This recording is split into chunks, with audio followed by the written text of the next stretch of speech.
We are group we are group three. We are group three. The topic for today is the technical surveillance and security. What is protective barriers and security lighting? The protective barriers is any structure, materials, or system designed to prevent or reduce access to restricted areas, safeguard individuals, or protect property in environments from hazards. Meron tayong tatlong example of protective barriers. Number one is physical barriers, and natural barriers, and technological barriers. Physical barriers is like fences or ito yung mga kadalasan na nakikita natin or usually na nakikita nating uh, fences or barriers like gates or gawa siya sa metal or wood. And yung walls naman ito yung most essential na ginagamit ng mga politician para mga proteksyonan nila yung sarili nila as an politician and sa family nila para hindi ah, makakita ng butas yung mga intruders sa kanilang pamilya. Kaya yun yung mas kadalasan nilang ginagamit. And guardrails naman usually nakikita natin ito sa highways na nagsisilbing harang sa mga sasakyan.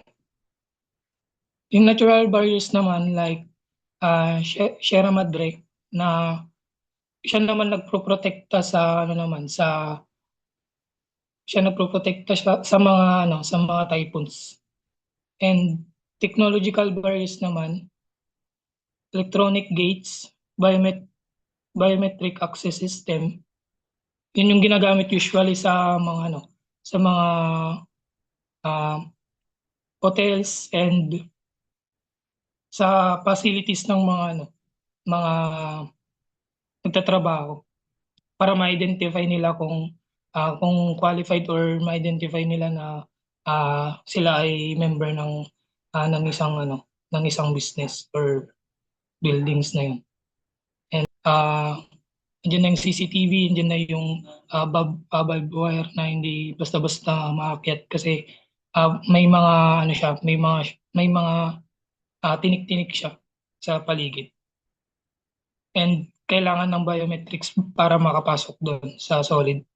And Polyview naman, yun yung open monitoring and deterrence are priorities, and the design focus on the providing clear visibility for both security personnel and intruders. Security guard naman, number 3, to check in out of the building and the people. Number 4, protective lighting for safety, protection, security lighting for lighting in the indirect action like of protection, well lighted psychological barriers. It gives more protections. Perimeter security. Perimeter security is a system of physical and software technologies that protects a building property or facility from unauthorized access or intrusion. Perimeter security is a first line of defense. Tumutulong para maiwasan ang pagnakaw, vandalism, and other threats to public safety. Perimeter security can include, number 1, fixed barriers. Fence. Una is fence. Chain link fence na may barbed wire sa taas para sa dagdag na seguridad. 2, gate. Sliding metal gate na may lock system. Wall. Concrete wall na mataas, karaniwang ginagamit sa mga warehouse o factories. Alarm system. Moat pala. Moat. Ito yung kanal na punong-puno ng tubig, karaniwan sa historical structures tulad sa mga castles. Ito yung napapalibutan ng tubig sa mga tulad ng castles doon.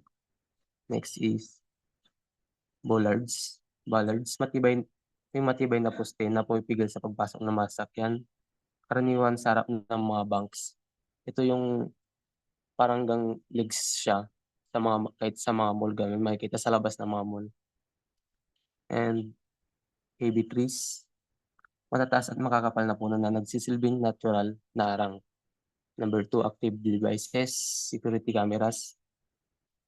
Andito ang security cameras. CCTV na naka-install sa bawat sulok ng property. Pangalawa is motion sensors. Sensors na nagtuloy ko po ang aming report. Number 1, perimeter security. Perimeter security is a system of physical and software technologies that protects a building property or facility from unauthorized access or intrusion. Perimeter security is a first line of defense. Tumutulong para maiwasan ang pagnakaw, vandalism, and other threats to public safety.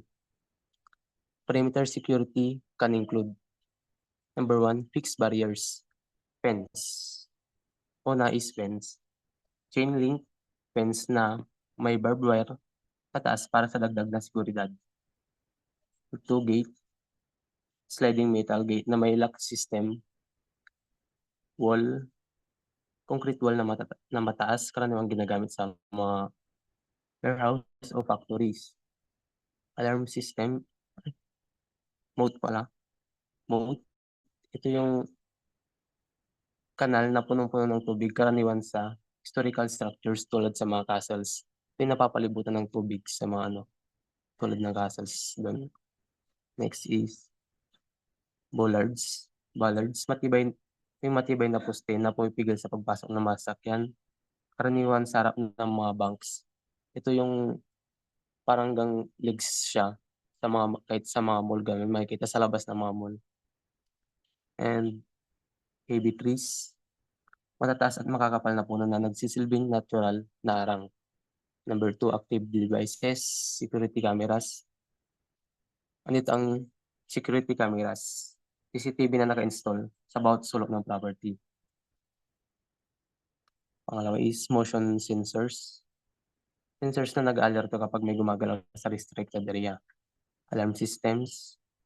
Tunog na nag-alerto kapag may unauthorized entry. Next, intrusion detection system. Digital system na agad nag-alerto sa security team kapag may break-in. Number 3, sensors. Microphone sensors. Nakaka-detect ng kakaibang tunog tulad ng pagbasag ng salamin. Radar systems. Ginagamit para mamonitor ang malaking areas gaya ng airport, runways, o military camps. Seismic sensors. Ginagamit sa paligid ng mga nuclear facilities para ma-detect ang vibration mula sa unauthorized digging o movement. Number 4, other devices. Door switches. Nakakaramdam kapag binuksan ang isang pintuan ng walang permiso. Glass break detectors. Nag-alerto kapag nabasag ang salamin. Window screens. Security screens na may reinforcement para hindi madaling sirain. Perimeter security is important for business, especially in high security industries. It can also be used in residential settings sa mga bahay-bahay. Ganun. Okay, next dako tayo sa types of fences and requirements. Number 1 is solid fence. A solid fence is a structure made of a sturdy material that prevents people from seeing through it from one side to the other. Sabi nga dito, di mo makikita ang asa loob kapag asa labas. Kapag asa labas ka, ang solid fence ay gawa ito sa kahoy or metal or other heavy-duty materials. Yan, kitang-kita niyo naman sa picture. Ang solid fence ay nagbibigay din ng privacy, seguridad sa inyong ari-arian. Pinoprotektahan niya rin ang inyong bakuran kapag malakas na hangin na may paparating. And number 2, full view fence. You can see through the fences or what's going on inside and out. Yun. Sa full view fence naman, is yung sa full view fence, ma'am, is pag asa labas ka, makikita mo yung kung ano ang nasa loob at kung ano ang nangyayari. Tsaka kapag, sa loob ka naman, parang gano'n din, makikita mo rin yung mga nangyayari sa labas. At ang example naman ng full view fence is 'tong chain link. Yung chain link, ganyan sa diyan sa picture, and yung barbed wire naman is may tinik-tinik lang siya. And yung requirements naman for each types of fences naman, unahin ko na lang sa solid fence. Matibay na material gawa sa concrete, kahoy o bakal. Proper height naman, dapat sapat ang taas. And karaniwan sa 6 to 8 feet ito. Foundation, matibay na poste o pundasyon para hindi bumagsak sa lakas ng hangin o ulan. Maintenance naman, regular na inspection para maiwasan ang pagkasira, lalo na kung kahoy ang ginamit. Ang full view fence naman, sa requirements nito is visibility. Ang mesh o butas ng material dapat sapat na maliit. Tibay ng material, kailangan gawa sa galvanized steel o similar na material na rust resistant. Proper installation, securely naka-attach sa matibay na metal post. Ang height naman ng full view fence is karaniwang 4 to 8 feet. And sa chain link naman, galvanized wire para hindi kalawangin kahit exposed sa ulan at araw. And chain link, tsaka standard height 4 to 6 feet, karaniwan para sa residential o boundary fencing. Tsaka high security areas naman 8 to 12 feet para sa industrial, schools o restricted area. Sa barbed wire naman, quality wires, dapat ang wire ay matibay at hindi madaling maputol o kalawangin. And height and tension naman ito is kailangan naka-install ng mataas at mahigpit ang wire para hindi basta ma-manipulate. And predictive alarm system, provide an electrical and mechanical means of detecting and announcing proximity of instruction which endanger the security of a restricted area, a facility or its components. Ang example ko naman dito sa protective alarm system, ma'am, is yung panic button sa bangko. Kunwari ma'am, may nagnakaw sa bangko, tapos pipindutin ng isa sa employee ng bangko, doon mag-alarm yun ma'am. Nakalagay yung panic button sa bangko madalas sa ilalim ng lamesa, minsan sa side, para apakan na lang nila. And yun po ma'am. Next reporting.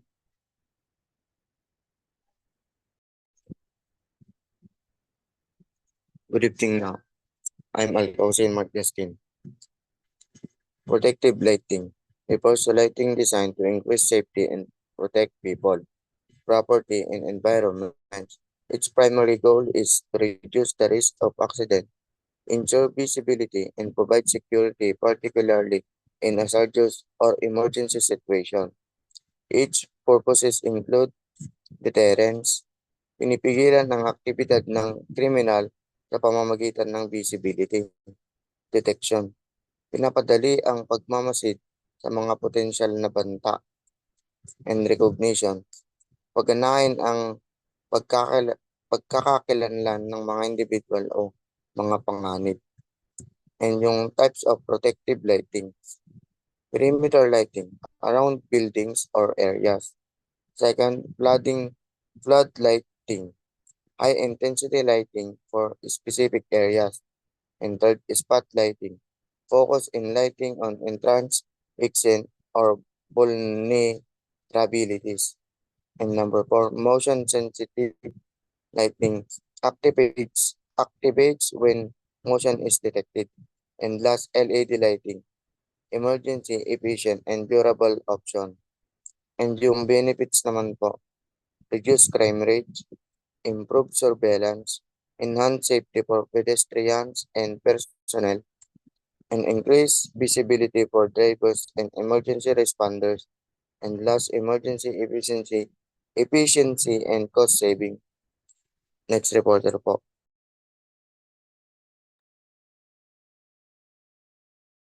Greetings to all. Dumako naman po tayo sa characteristics of protective lighting. The first one is adequate illumination. The function of adequate illumination is it provides sufficient light levels to ensure that objects and surroundings are clearly visible. Number two, even light distribution. Even light distribution is when the light is dispersed evenly to reduce shadows and hotspots and create a more comfortable level of illumination. Number three, the emergency lighting. The emergency lighting is a battery backlighting device that switches on automatically when a building experiences a power outage. Durability and weather resistance. The durability and weather resistance, it is material or structure. It has the ability to withstand the effects of weather over time, such as rain, wind, sun, and temperature fluctuations. It has durability that measures of how long material or structure can last. Number five, energy efficiency. The energy efficiency is the practice of using less energy to perform the same task or to achieve the same production level with less energy. Number six, proper placement. It is the protective lighting must be strategically placed in areas of high risk, such as near exits, along emergency evacuations routes, or around equipment to ensure that these critical zones remain well lit. Number seven, glare reduction. Sa glare reduction naman po, it is to prevent or reduce the brightness of light that is unpleasantly strong or shining of something. And the last, compliance with safety standards. Protective lighting must meet relevant safety standards and regulations, such as fire safety codes and the American with Disability Act, or the ADA, to ensure it provides effective protection and accessibility. Yun lang po. Next reporter, please. Good day, ma'am. I'm Janicol Cabreros. Factors to be considered in protective lighting. Number one, size, shape, and location. Size, kung mataas ba ang gusali or mababa. Shape, kung maluwag ba ang gusali or masikip. Location, lugar na kinatatayan ng gusali. Kung liblib man o matao. Number two, kind of products. Kahit anong klaseng produkto for security lighting na nakabase sa shape, size, and location ng isang building. Number three, protective advantage. One is bright light. Two, visibility. Three, increasing awareness. Number four, management policy. Para masigurado ang safety and security ng mga tao. We will discuss the position of protective lighting. Number one, always focus on the approach. It ensures safety and environmental sustainability while reducing costs and meeting regulatory requirements. Number two, must focus on people on the guard. Prioritizing people in protective lighting strategies, the overall safety,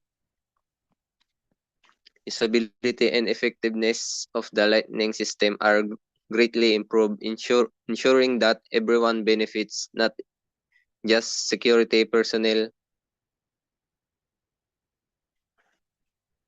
Preventive measures is the best approach because it focuses on avoiding problem. Next is perimeter security. Is a system designed to protect the outer boundaries of a property, facility, or area from unauthorized access, theft, or vandalism. Number 2, carefully select the workers and employees. Letter A, initial security is the foundational or first line measures taken to establish and maintain safety and protection in a specific environment. Letter B, background investigation is a critical tool for making informed decisions, ensuring safety and maintaining trust in professional.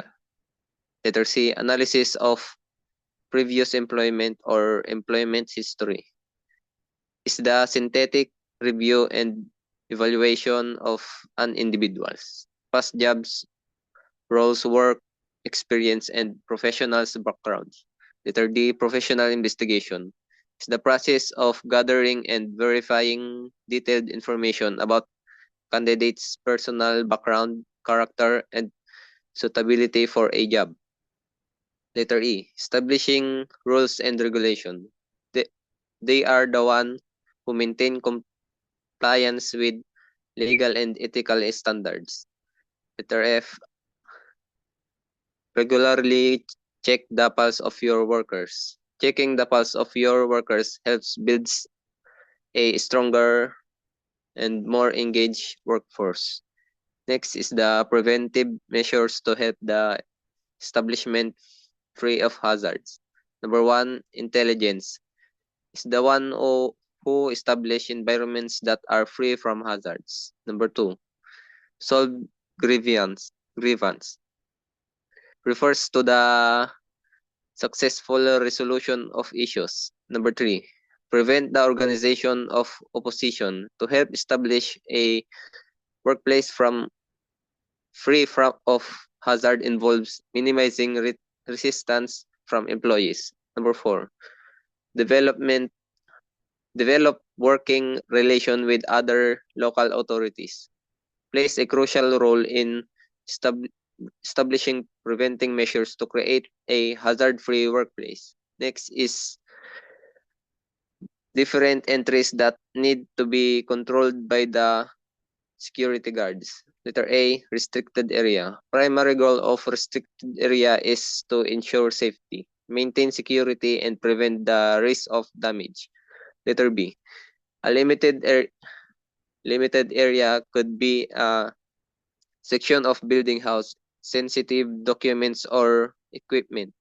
Letter C, exclusive area. This area is so vital or sensitive that any authorized access to the area.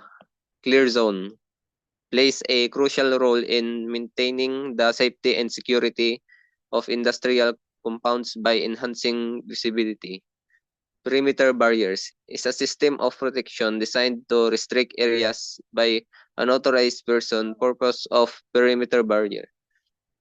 Number 1, outline the perimeter of the area to be protected. This ensures that everyone knows the limits of where access is allowed. Number 2, create a physical and psychological difference of unauthorized entry. This approach helps prevent instructions by discouraging potential trespassers. Number 3, delay instructions, thus facilitating apprehensions of intruders. These barriers provide more time for security personnel.